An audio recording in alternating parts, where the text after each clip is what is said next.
Salut, c'est Raphaël du Pôle Podcast. Tout le mois d'août, on vous propose d'écouter des rediffusions de la série Les gens du coin. Que vous soyez à la plage, sur un transat, en pleine rando, on vous a sélectionné le meilleur de cette série. Nous, on se retrouve à la rentrée pour des nouveaux reportages. Allez, bonnes vacances et surtout, bonne écoute. Là, Philippe, si on n'est pas rentré, c'est parce qu'il y a des gens qui sont en train de s'amuser. De s'amuser. Voilà, tout à fait. Très bien. On va les laisser s'amuser alors. C'est mieux.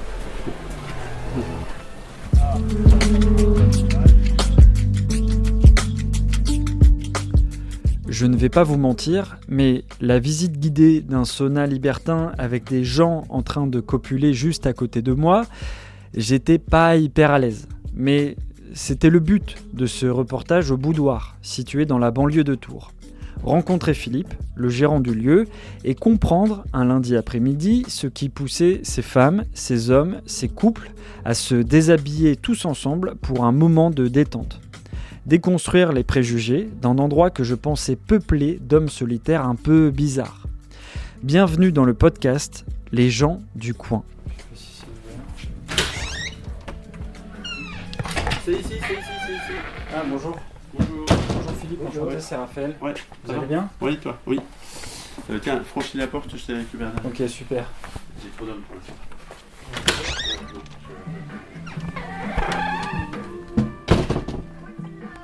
Là c'est un peu dingue parce qu'on est un lundi après-midi, on est dans une zone commerciale, industrielle de Tours, et il y a des gens qui sont là pour la structure, pour venir profiter de ce lieu. Qu'est-ce qu'ils viennent chercher ? Qui viennent avant tout chercher en fait un établissement sur lequel ils sont en sécurité. Donc sécurité, c'est sécurité vis-à-vis d'autrui, sécurité au niveau de l'hygiène. Et après, en fait, ils recherchent tout simplement éventuellement des fantasmes qu'ils peuvent avoir et qui veulent assouvir au sein de cet établissement, tout en sachant qu'ils ne seront pas jugés, parce que le jugement de valeur n'existe pas dans ce genre de structure, que ce soit sur le milieu socio-professionnel ou physique. Il y a de tout ? Alors il y a de tout, alors de toute personne, en fait ça va en termes de tranche d'âge, forcément il faut être majeur pour entrer dans ce genre d'établissement, donc ça peut être des gens qui ont 19 ans, 20 ans, ou voire plus, de milieux socio-professionnels comme je le disais, de tout azimut, donc on a un peu tous les corps de métier qui peuvent s'offrir, du moins qui viennent dans ce genre de lieu. Donc on sait plus ou moins parfois quand ils s'ouvrent à nous dans la discussion et dans l'échange d'où ils viennent, de quelle région ils sont et quels sont les différents métiers qu'ils peuvent exercer. Donc effectivement, on a vraiment tous les milieux socio-professionnels et tous les âges. Est-ce que vous pouvez dire votre prénom et votre âge et dire ce que vous faites ici ? Moi, je m'appelle Marie, j'ai 44 ans et je suis venue ici en tant que cliente parce que je fréquente souvent les clubs libertins depuis 4 ans et ça me plaît. Est-ce que vous avez, vous venez souvent ici, pourquoi ? Concrètement, c'est quoi les raisons qui vous poussent à venir ici ? Alors, j'ai commencé à fréquenter les clubs par curiosité, pour le sexe aussi, mais maintenant depuis 4 ans, je fréquente vraiment les clubs libertins, surtout pour venir prendre un verre, danser un petit peu avec les amis, parler. Et puis, j'ai un petit vice où j'aime bien regarder, donc j'aime bien faire du voyeurisme et ça me plaît énormément. Donc, je ne viens pas forcément pour pratiquer, entre guillemets, mais c'est une pratique comme une autre. Donc vous êtes là et vous regardez ? Oui, s'il y a des couples qui me le permettent, c'est un vrai plaisir pour moi. Ah oui.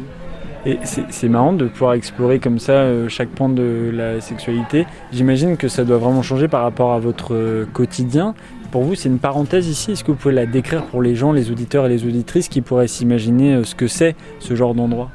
Ce genre d'endroit, en fait, pour moi, c'est une petite bulle qui me permet vraiment de décompresser par rapport à une semaine difficile ou pas difficile. C'est pas forcément la question, mais c'est un cocon où on vient, on est vraiment à poil dans tous les sens, où quelle que soit la catégorie socio-professionnelle, on est là pour faire la fête, pour être ensemble, et puis après, on va qu'à ses préoccupations. Donc là, vous avez avoué votre fantasme, ce que vous aimez. Est-ce que vous en avez eu d'autres, des moments comme ça, un peu de jouissance, où vous avez vraiment pu profiter au maximum, vraiment à un moment précis ? Est-ce que vous pouvez nous le raconter ? Alors, c'est grâce au milieu libertin que j'ai découvert aussi le milieu BDSM. Donc, un des meilleurs moments pour moi, c'était vraiment une initiation de Shibari avec un maître qui est reconnu dans le milieu. Et depuis... Alors attendez, de Shibari ? Oui. Est-ce que vous pouvez expliquer ce que c'est ? C'est en fait l'art d'encorder les personnes. À la base, en fait, c'est une forme de torture qui se pratiquait au Japon. Et on a découvert qu'à force de ligoter les personnes, à force de les maintenir dans une position, au bout de 4 heures, forcément les hormones et tout ça, ça procure aussi du plaisir. Donc voilà, et puis pareil, ici en France ou en Europe, c'était aussi avec les sorcières et tout, à force on a vu qu'elles prenaient du plaisir au lieu d'être torturées. Donc ça c'est ce que vous avez découvert. Et vous en avez fait plusieurs des séances ? Des séances, pas plusieurs, mais j'en ai fait après quelques-unes, mais la première forcément ça reste marquant dans l'esprit. Et puis après je fais aussi... d'autres pratiques comme avec le fouet, le martinet, les griffes, voilà.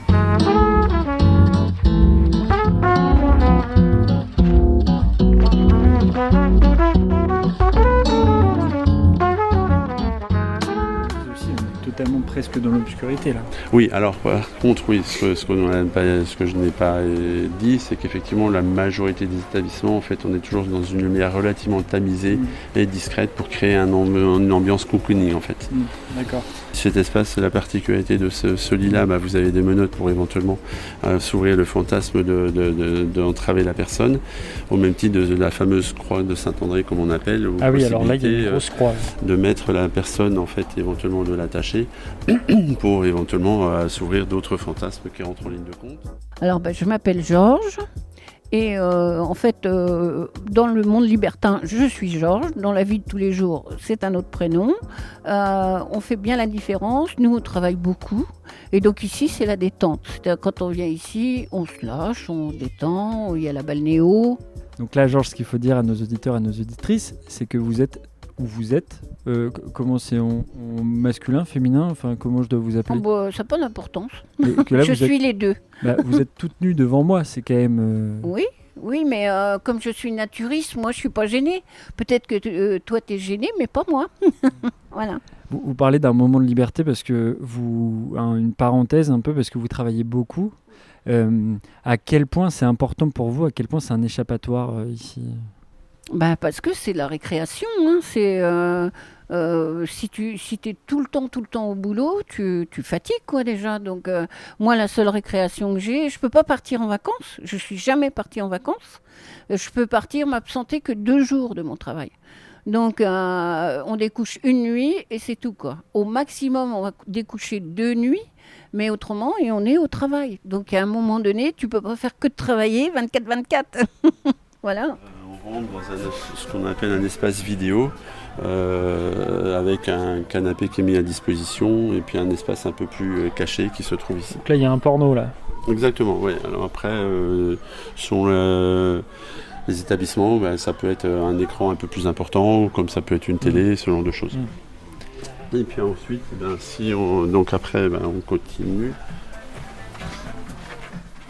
Donc vous venez pour la gentillesse, pour des moments de bienveillance, de gentillesse.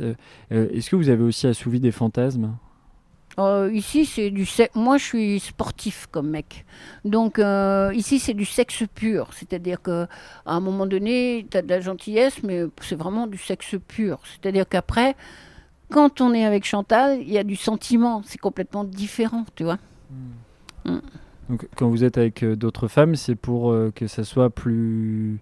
Alors je vais avec les femmes et les hommes, je vais avec les deux. Donc quand vous allez avec les deux, c'est pour vraiment le plaisir. Prendre du plaisir, c'est comme quand tu manges un bon gâteau.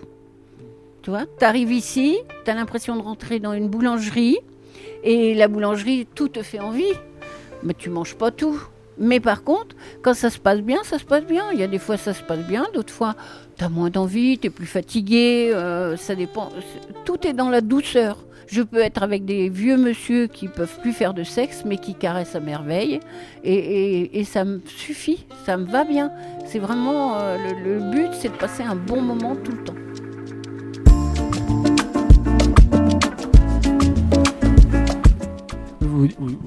on vous a raconté comme quoi il fallait que ça soit remboursé par la Sécu, ce genre d'endroit. Est-ce que vous avez d'autres anecdotes comme ça sur des personnes où ça leur a fait du bien?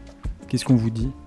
C'est alors sur le remboursé sur la Sécu, donc ça c'est un peu une anecdote. Après, du bien dans le sens où des personnes, comme je disais, qui se sentaient pas bien dans leur tête pour différentes raisons et qui en final se sont découverts comme quoi c'était une personne lambda et qu'on avait confiance en elle et qu'elle pouvait avoir confiance en eux ou en elle, comme vous voulez.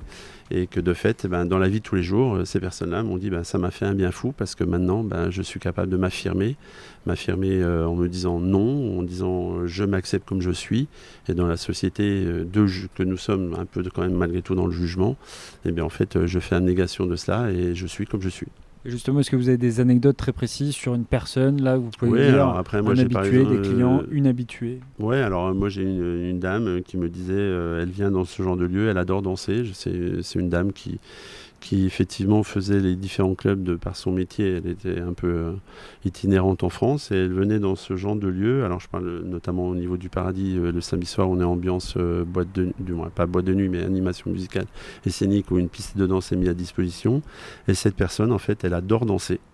Donc elle venait là parce qu'elle se dit je ne suis pas jugée, je peux danser comme j'en ai envie de danser, que je sache ou pas danser, on s'en fout, les gens vont pas être là, je peux m'habiller comme je l'entends et de fait ça m'a épanoui et je m'assume complètement et ça me permet de m'assumer dans le milieu professionnel en dehors de ce genre de lieu. Bonjour, je m'appelle Alex. Ce que je viens chercher ici, c'est avant tout des moments de détente. De plaisir bien sûr, mais pouvoir vivre des moments comme on a envie sans être regardé, sans être jugé, ouais, tout à fait. Il y a beaucoup de respect dans ce milieu-là, en tout cas ici dans ce club. C'est ce qui est très agréable. On peut en tant que femme se montrer sans être regardé méchamment ou d'un mauvais œil. Tout à l'heure, on en parlait un peu, mais toi, à la base, tu n'étais pas forcément partante pour ce genre de milieu-là, et finalement, tu as passé le cap. Qu'est-ce que tu avais comme a priori avant et que tu as réussi à déconstruire aujourd'hui? Ce qui me faisait peur, c'était que les femmes soient considérées dans ce milieu-là comme des femmes objets, qu'elles servent aux hommes, de les voir être à la disposition des hommes. En fait, c'est ce qui me faisait peur. Et en mettant les pieds la première fois dans un club, je me suis rendu compte que c'était pas du tout comme ça que ça se passait. Qu'au contraire, elles étaient reines, elles avaient le choix d'accepter ou de refuser une relation. Et que dans l'ensemble, ces femmes prenaient vraiment beaucoup de plaisir et que c'était agréable à regarder et à entendre. Et je suis venu avec elle et avec son consentement en fait. Voilà. C'est surtout pour ça. Oui, c'était histoire d'avoir une autre expérience et de l'amener elle dans cet endroit-là. Oui, je voulais rien. J'étais heureux dans ma vie de couple, mais pas dans ma sexualité. Et c'est ce que j'ai eu besoin et elle m'a accompagné avec ça. Et du coup, elle aussi trouvait d'autres choses qu'elle cherchait pas, mais qui lui a donné du plaisir. Voilà. Ça doit être dur en tant que couple d'arriver dans un endroit où il y a autant de sollicitations, où c'est à la fois pour le mec, à la fois pour la femme.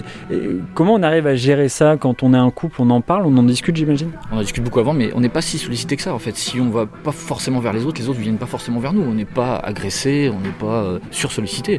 Non, si on va pas vers les autres, rien ne se passe de toute façon. Ou très peu, il y a très peu de gens qui viennent vers les autres et encore c'est toujours très courtois, il n'y a pas du tout de sursollicitation, voilà, non. Et après oui, il faut en parler entre nous en fait, avant, après, pendant, voilà, pour que ça fonctionne en fait. Voilà. Est-ce que vous avez posé des bases avant de venir, et si oui, lesquelles? Oui, on avait posé plein de bases, ça fait une dizaine d'années qu'on pratique, donc on avait posé beaucoup de bases, et qu'on a presque toutes fait exploser au fur et à mesure, mais bon, voilà, on voulait pas savoir le nom des personnes avec qui on discutait ou avec qui on avait des relations, on voulait pas garder de contact, on voulait que ça soit anonyme, etc. Et après, je pense qu'on a beaucoup d'amis maintenant dans ce milieu-là qu'on voit à l'extérieur et qui sont juste des amis en fait, et puisqu'on a les mêmes finalement façons de voir, de penser, on se sent plus à l'aise avec ces personnes-là au bout d'un moment en fait.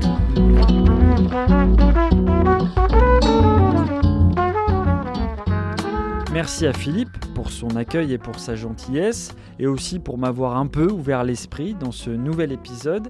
Pour rappel, Les gens du coin, c'est une série, un rendez-vous hebdomadaire dans lequel je pars à la rencontre de célèbres inconnus pour raconter leurs histoires, qu'elles soient drôles, touchantes, émouvantes, un peu loufoques. Bref, nous, on se dit à la prochaine.